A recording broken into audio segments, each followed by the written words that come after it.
The original title of this session was Everything You Know is Wrong, and I'm going to present evidence that this particular part of our common understanding is wrong. That in fact, our ancestors were far more violent than we are, that violence has been in decline for long stretches of time, and that today we are probably living in the most peaceful time in our species' existence. So the question is, why are so many people so wrong about something so important? I think there are a number of reasons. One of them is we have better reporting. There's a cognitive illusion that the easier it is to recall specific instances of something, the higher the probability that you assign to it. Things that we read about in the paper with gory footage burn into memory more than reports of a lot more people dying in their beds of old age. There's guilt about our treatment of native peoples in modern intellectual life, and an unwillingness to acknowledge that there could be anything good about Western culture. And of course, our change in standards can outpace the change in behavior. But if it outstrips behavior, by the standards of the day, things always look more barbaric than they would have been by historic standards. Today, we look at capital punishment as evidence of how low our behavior can sink rather than how high our standards have risen. Well, why has violence declined? I've read 4 explanations, all of which I think have some grain of plausibility. The first is, maybe Thomas Hobbes got it right. He was the one who said that life in a state of nature was solitary, poor, nasty, brutish, and short because of the logic of anarchy. In a state of anarchy, there's a constant temptation to invade your neighbors preemptively before they invade you. Now, each one of them is thinking, I don't really want to kill that guy, but he's about to kill me. Maybe I had better shoot him before he shoots me, especially since even if he doesn't want to kill me, he's probably worrying right now that I might kill him before he kills me, and so on. Hunter-gatherer peoples explicitly go through this train of thought and will often raid their neighbors out of fear of being raided first. Now, one way of dealing with this problem is by deterrence. You don't strike first, but you have a publicly announced policy that you will retaliate savagely if you are invaded. The only thing that it's liable to having its bluff called, and therefore can only work if it's credible.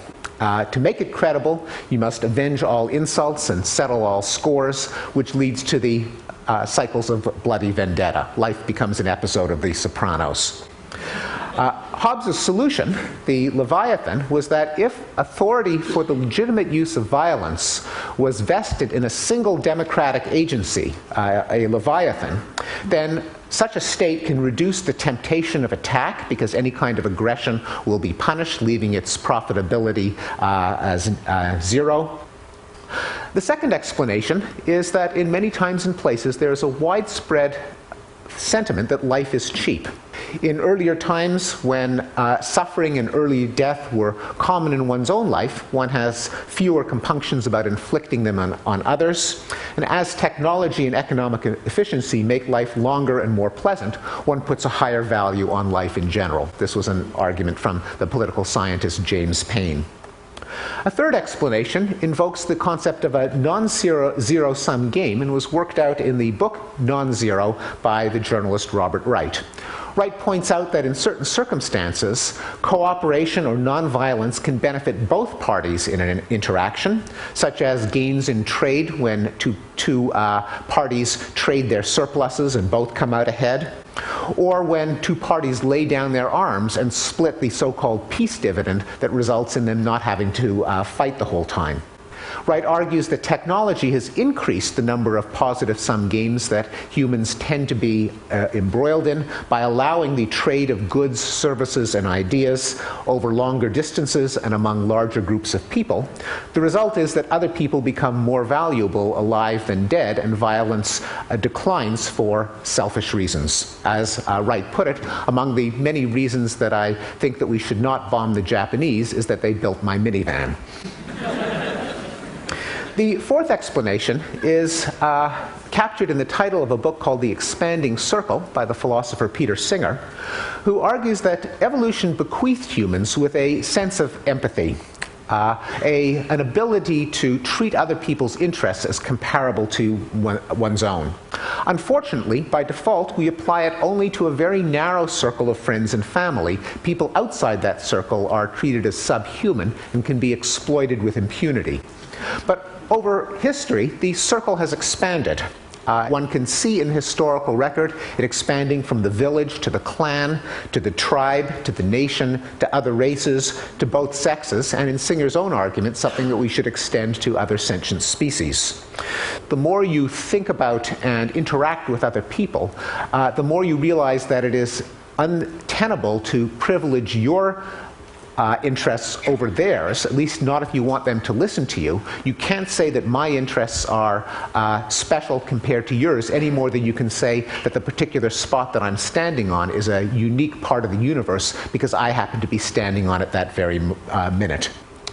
Well, whatever its causes, the decline of violence, I think, has profound implications. It should force us to ask not just why is there war, but also why is there peace? Not just what are we doing wrong, but also what have we been doing right?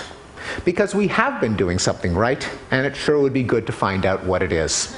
Love that talk. I think a lot of people here in the room would say that that expansion of that you were talking about, that Peter Singer talks about, is also driven by technology, by greater visibility of the other, and the sense that the world is therefore getting smaller. I mean, is that also a grain of truth?